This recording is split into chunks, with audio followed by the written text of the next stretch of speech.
बिस्मिल्लाहिर्रहमानिर्रहीम। शुरू करता हूँ अल्लाह ताला के बबरकत नाम से जो दिलों के हाल बेहतर जानता है। करोड़ों दरूदो सलाम नबी आखिरुज़्ज़मां हज़रत मोहम्मद सल्लल्लाहु अलैहि वसल्लम की ज़ात अक़दस पर जिनके लिए ये जहां तख्लीक किया गया। मैं हूँ मोहम्मद मज़हर इकबाल। पाकिस्तान के हालात आपके सामने हैं। एक क्रेडिट रेटिंग एजेंसी फिच उसने अपनी एक रिपोर्ट चंद दिन कबल शाया की है, जिसमें पाकिस्तान के मौजूदा हालात और आने वाले हालात की पेशीन गोई की गई है। उस रिपोर्ट में ये कहा गया है कि जो इस वक्त शहबाज शरीफ हुकूमत है ये 18 माह तक बरकरार रहेगी। सियासी सूरत हाल जो इस वक्त गंभीर होती चली जा रही है, ये मईशत को डिरेल कर सकती है। इससे मईशत को खदशात लाहक हैं। पाकिस्तान की मुआशी बहाली को नाजुक सूरत हाल का सामना है। शहरी इलाकों में एहतजाज मुआशी सरगर्मियों को मुतासर कर सकता है। और उन्होंने ये भी कहा है कि अगर हुकूमत तब्दील होती है तो फिर कोई और इक़्तिदार में नहीं आएगा, बल्कि टेक्नोक्रेट्स की हुकूमत बनेगी। शरह सूद के बारे में उनका कहना है कि जो इस वक्त 20.5% पर है, साल के आखिर तक 16% और उसके बाद आइंदा साल ये 14% तक जा सकती है। आने इस साल के आखिर तक महंगाई भी कम होने का कहा गया है, जबकि डॉलर जो इस वक्त 278-79 रुपये पर है, उसके बारे में आइंदा साल तक 310 रुपये तक जाने का कहा गया है।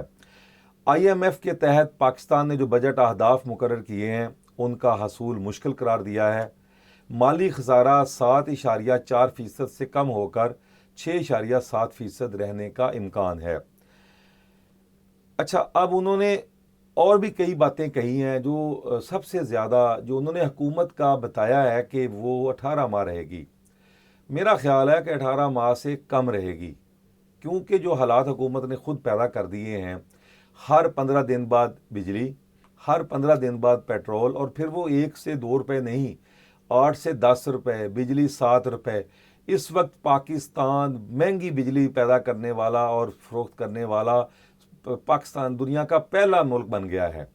यानी कि हम किसी और चीज़ पर पहले नंबर पर नहीं आए, बिजली पैदा करने और बिजली बेचने में, यानी आवाम को फ़रोख्त करने में पाकिस्तान नंबर 1 आ गया है। और अभी इसमें मज़ीद इजाफा का खदशा ज़ाहिर किया जा रहा है।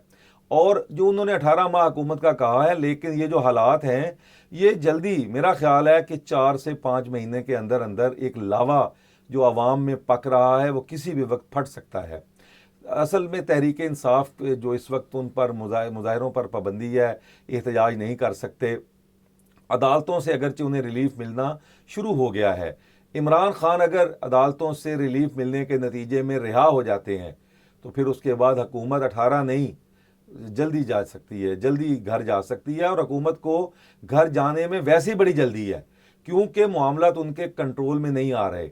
ये एक फिच रिपोर्ट है, इस पर अगर वो इसको गौर से इसका मुशाहिदा कर लें तो उनको अपनी कारकर्दगी नज़र आ जाएगी।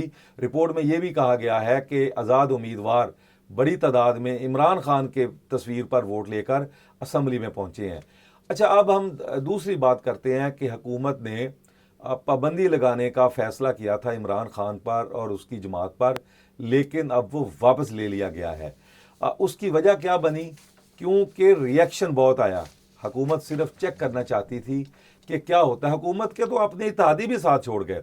अपोजिशन में फजलुर रहमान, जमात इस्लामी, महमूद खान अचकज़ई और जो जमातें हैं ANP, उन्होंने तो एहतजाज करना था और किया। लेकिन पीपल्स पार्टी, सबसे बड़ी इत्तेहादी जमात, इत्तेहादियों की हमायती, नून लीग की हमायती, उसने भी कहा है कि हमें एतमाद में नहीं लिया गया और हम पाबंदी के हक में नहीं हैं। उसके बाद उनके अपने वज़रा, साबिक नायब वज़ीर आज़म इसहाक डार, उसने कहा हमने तो अभी ऐसा फैसला ही कोई नहीं किया। जवेद लतीफ़ भी मुकर गए। असल में जल्दबाज कौन है? नवाज शरीफ, शहबाज शरीफ, मरियम नवाज, अता तारड़, ये जल्दबाजी में है कि जल्द से जल्द, वो तो कई जगहों पर इसको मरियम नवाज तो फितना खान कहती हैं, ये जल्दबाजी में है किसी तरीके से इमरान उनके रास्ते में से हट जाए। लेकिन वो दूसरे वज़रा ने फिर बयान दिए कि नहीं, अभी कोई ऐसा फैसला नहीं हुआ। किसका यकीन कीजिए, किसका ना कीजिए, लाए हैं बज़्म यार से लोग खबर अलग अलग। अब پی ٹی آئی پر جو پابندی، کیونکہ پی ٹی آئی نے بھی ایک اپنا پلاننگ بنا لی تھی، ایک تو احتجاج کرنا تھا، دوسرا انہوں نے سپریم کورٹ پر جو 90 کی دہائی میں نواز لیگ نے حملہ کیا تھا اس کی فوٹیج ان کے پاس آ گئی ہے اور وہ سوشل میڈیا پر گردش کرنے لگ گئی. انہوں نے کہا اگر یہ پابندی لگاتے ہیں یا کہیں جاتے ہیں تو ہم یہ جو ہے سوشل میڈیا پر جو ہے شروع کر دیں گے، یعنی کہ ٹرولنگ ہو جائے گی نون لیگ کی. تو اس کے بعد انہوں نے فی الحال پسپائی اختیار کر لی ہے کہ ہم ابھی پابندی نہیں لگائیں گے. ہاں، آرٹیکل 6 کے بارے میں وہ سوچ رہے ہیں کہ 3 افراد جو عمران خان، ڈاکٹر عارف الوی اور اسپیکر قاسم سوری، لیکن آرٹیکل 6 بھی نہیں لگا سکتے.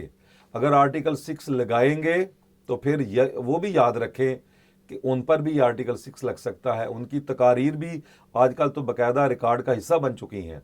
پھر اس کے بعد جس طرح کے حالات اس وقت پیدا ہو رہے ہیں اور عدالتوں سے ریلیف پی ٹی آئی کو مل رہا ہے، اس کے بعد حکومت کے جانے میں دیر نہیں ہے، کیونکہ صنم جاوید کو عدالت نے رہا کیا، باہر نکلی اسلام آباد پولیس پھر پکڑنے آ گئی، مقدمہ بعد میں درج کیا، گرفتاری پہلے. اب چھاپے مارے جا رہے ہیں جمشید دستی کے گھر.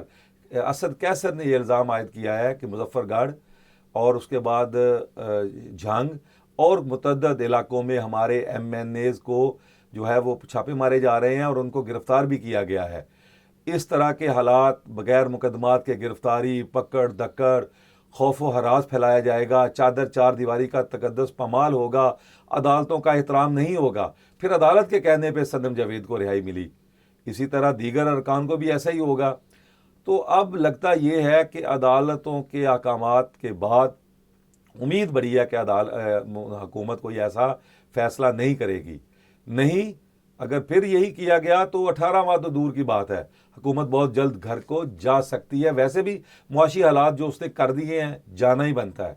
اسی کے ساتھ محمد مظہر اقبال کو اجازت دیجیے. اللہ حافظ.